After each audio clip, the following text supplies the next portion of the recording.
امریکہ ایران جنگ بندی میں اہم پیشرفت۔ ایران نے امریکی تجاویز پر اپنا جواب پاکستان کے ذریعے امریکہ کو بھیج دیا۔ ایرانی سرکاری میڈیا کے مطابق ایران نے زور دیا کہ بات چیت آگے بڑھانے کے لیے جنگ کے مکمل خاتمے کو ترجیح دی جائے۔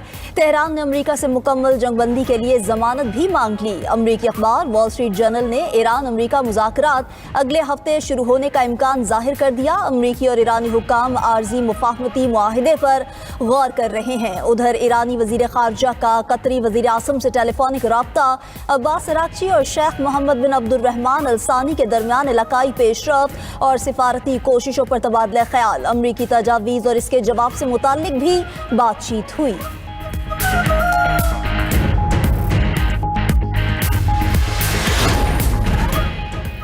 ایران کے خلاف جنگ ختم نہیں ہوئی، جنگی کارروائیاں مزید 2 ہفتے جاری رہ سکتی ہیں۔ امریکی صدر ٹرمپ کا کہنا ہے کبھی نہیں کہا جنگ ختم ہو چکی، صرف یہی کہا کہ ایران کو شکست ہو چکی ہے، اپنے مخصوص اہداف کو کامیابی سے تباہ کر چکے۔ ابھی بھی کچھ اہداف ایسے ہیں جن پر حملہ کیا جا سکتا ہے، لیکن ایسا صرف آخری مرحلے میں ہوگا۔ ٹرمپ نے مزید کہا ایران میں سب کچھ ہماری نگرانی میں ہے، میری بنائی اسپیس فورس ہر چیز پر نظر رکھے ہوئے ہے، زیر زمین جوہری مواد تک اگر کوئی پہنچ بھی گیا تو ہمیں فوری معلوم ہو جائے گا۔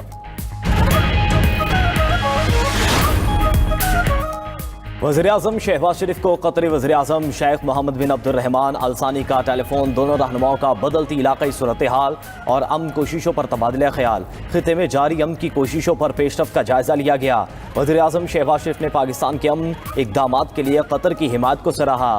امن کی جاری کوششوں کی کامیابی کے لیے تمام فریقین کی تعمیری روابط کی اہمیت پر زور دیا۔ وزیر اعظم نے امیر قطر شیخ تمیم بن حمد الثانی کو تہنیتی پیغام پہنچایا۔ شہباز شریف کا کہنا تھا کہ امیر قطر کے آئندہ دورہ پاکستان کے منتظر ہیں۔ امیر قطر کے دورے سے شراکت داری مزید مضبوط بنانے میں مدد ملے گی۔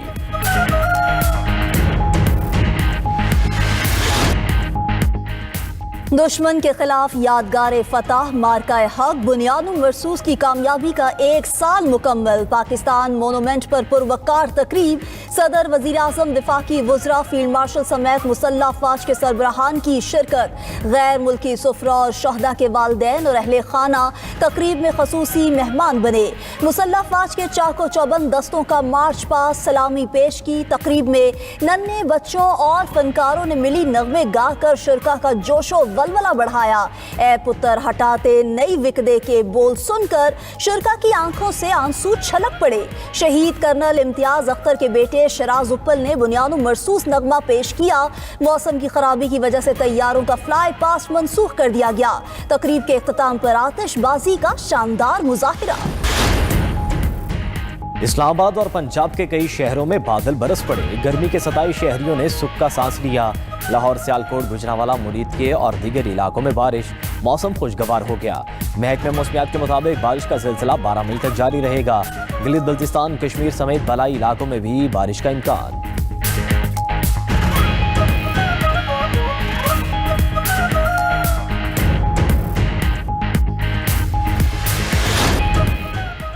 مارکہ حق کا 1 سال مکمل ہونے پر پاک فضائیہ کی بیسس پر پروقار تقریبات کا اہتمام۔ اصغر خان اکیڈمی رسال پور، ایئر مین اکیڈمی کورنگی کراچی اور پی اے ایف بیس مصحف سرگودا میں تقریبات ہوئیں۔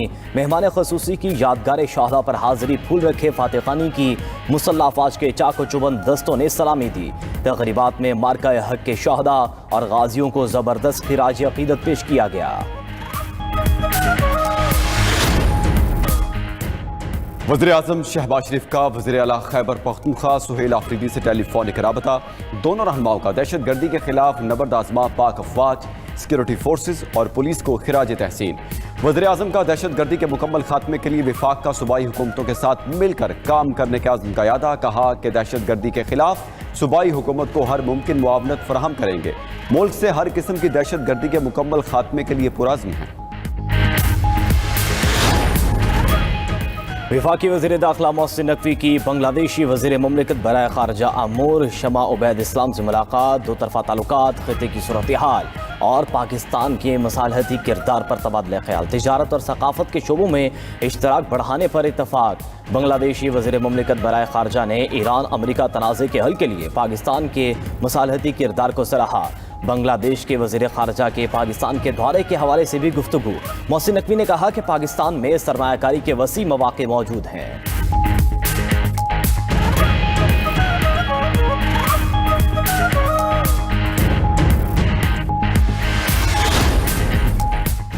وزیر اعلیٰ پنجاب نے راولپنڈی میں مارکہ حق اسکوائر کا افتتاح کر دیا۔ اسکوائر کچہری چوک ری ماڈلنگ پروجیکٹ کے تحت تعمیر ہوا۔ منصوبے کے تحت 2 fly overs, 3 under passes, pedestrian bridges اور مارکہ حق یادگار تعمیر کی گئی۔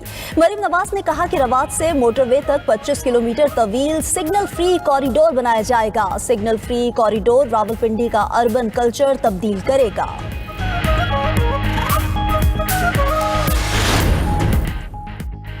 ایرانی سپریم لیڈر مجتبی خامنئی سے مسلح افواج کے متحدہ کمان کے سربراہ عبدالالہی کی ملاقات۔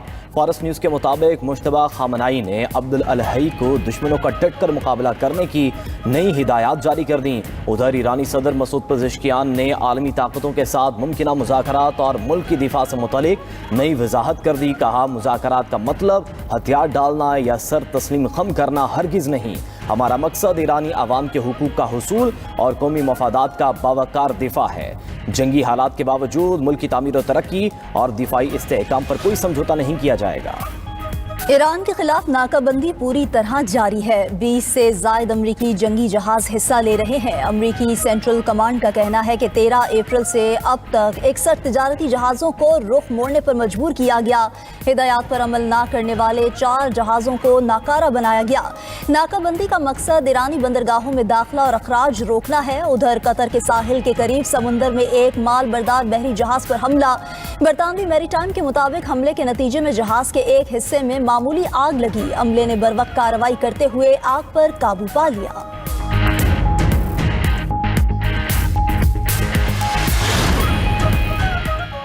کویت کی فضائی حدود میں متعدد ڈرونز کی موجودگی کا انکشاف۔ کویتی وزارت دفاع کے مطابق فضائی حدود میں متعدد ڈرونز دیکھے گئے۔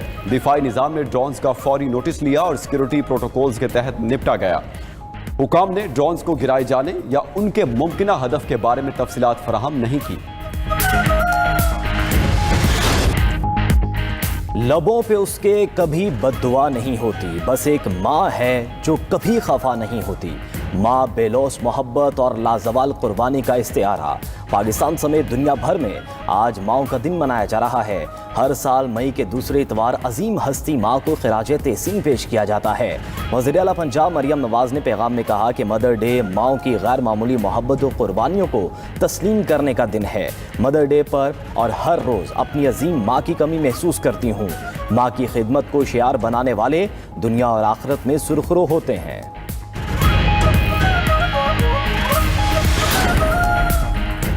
ملک میں سخت گرمی، سندھ اور بلوچستان کے علاقوں میں موسم شدید گرم، شہری ہلکان ہو گئے۔ پی ڈی ایم اے نے آج رات سے 12 مئی تک راولپنڈی، لاہور، مری، گجرانوالہ سمیت کئی اضلاع میں بارش کی پیشگوئی کر دی۔ گلگت بلتستان، کشمیر سمیت بالائی علاقوں میں بھی بارش کا امکان ہے۔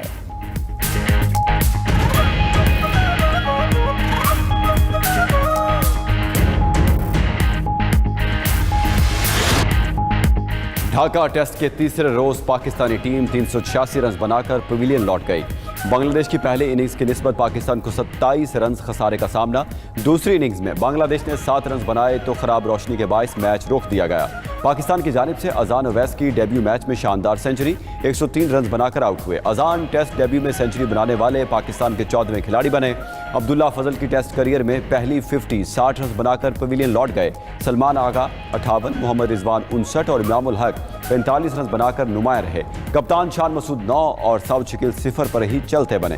بنگلہ دیش کے مہدی حسن نے 5 وکٹیں اڑائی۔ تسکین احمد اور مہدی حسن نے 2 وکٹیں حاصل کی۔